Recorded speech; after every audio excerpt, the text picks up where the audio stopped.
Definisi Al-Khulafa Ar-Rasyidin berarti para pengganti Rasul yang bijaksana. Istilah ini pertama kali diberikan oleh umat muslim yang paling dekat dengan Rasul setelah wafatnya. Tugas-tugas Khulafaur Rasyidin yang pertama yaitu melanjutkan ajaran dan dakwah Islam, yang kedua yaitu mengatur kehidupan umat dan stabilitas keagamaan, yang ketiga yaitu melindungi dan memperluas kekuasaan Islam, dan yang keempat yaitu mengelola keuangan dan pemerintahan. Khulafaur Rasyidin yang pertama yaitu Abu Bakar, memimpin umat Islam sebagai khalifah pertama setelah wafatnya Nabi Muhammad SAW. Masa kepemimpinannya berlangsung dari tahun 632 hingga 634 Masehi atau 11 sampai 13 Hijriah.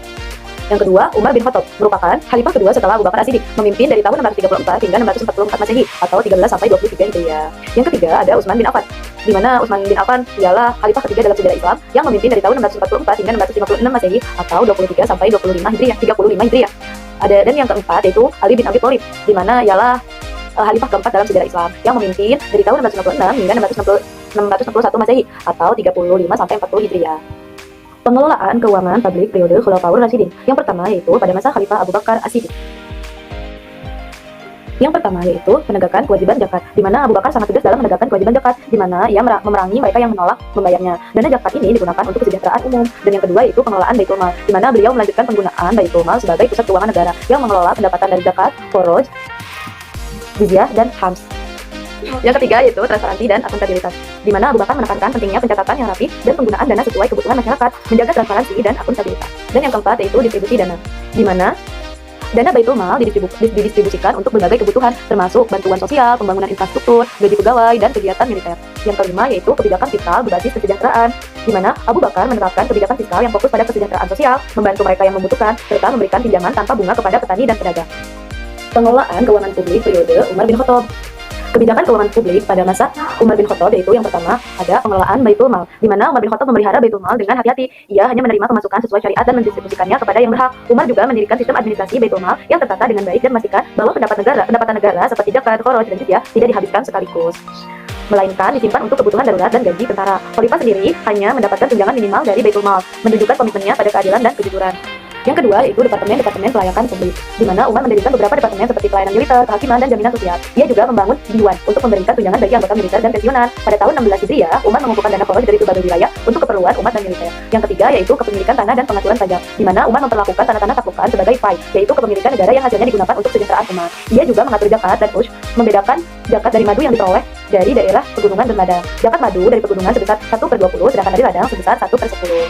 Yang keempat yaitu pembayaran sedekah oleh non-muslim, di mana Umar mengenakan jizyah kepada Banu Taglib, suku Arab Kristen yang menolak membayar jizyah dan memilih membayar sedekah ganda atas harta mereka yang sebagian besar berupa ternak.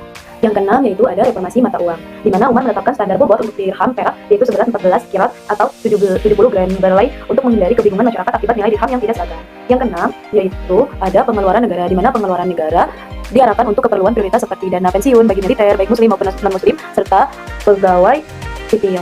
Yang ketujuh yaitu ada klasifikasi pendapatan negara, di mana zakat dan ushur yang disalurkan kepada 8 asnaf. Yang kedua ada khums dan sedekah yang digunakan untuk kesejahteraan fakir miskin.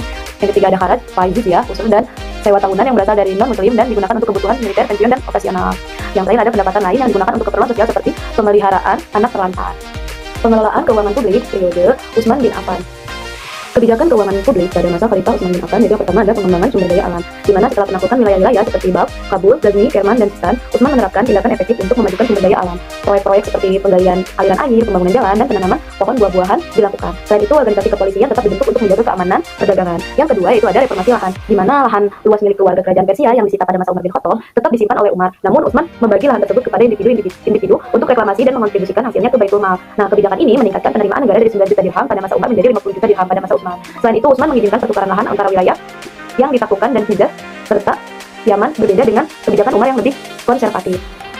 Yang ketiga yaitu ada kemandirian pejabat pembendaharaan, di mana Utsman memberikan kewenangan kepada pejabat Baitul Mal di wilayah-wilayah untuk mengontrol pengeluaran dana para pejabat dan gubernur setempat. Hal ini menyebabkan benturan antara Sa'd bin Abi Waqqas, gubernur Kufah yang dinilai boros, dan Ibnu Mas'ud, pejabat pembendaharaan di Kufah. Utsman akhirnya memecat Sa'd karena dinilai tidak hemat dalam mengelola anggaran. Yang keempat yaitu ada kesejahteraan rakyat, di mana Utsman sangat peduli terhadap kesejahteraan rakyatnya, terutama dalam hal jaminan sosial. Beliau tidak mengambil gaji sebagai khalifah dan Baitul Mal dan secara rutin seperti Jumat dan secara rutin setiap Jumat Utsman membebaskan budak-budak. Dan secara rutin setiap Jumat Utsman membebaskan budak. Beliau juga memastikan janda dan anak yatim piatu mendapatkan dukungan dan bantuan. Pengelolaan keuangan publik pada masa Ali bin Abi Thalib.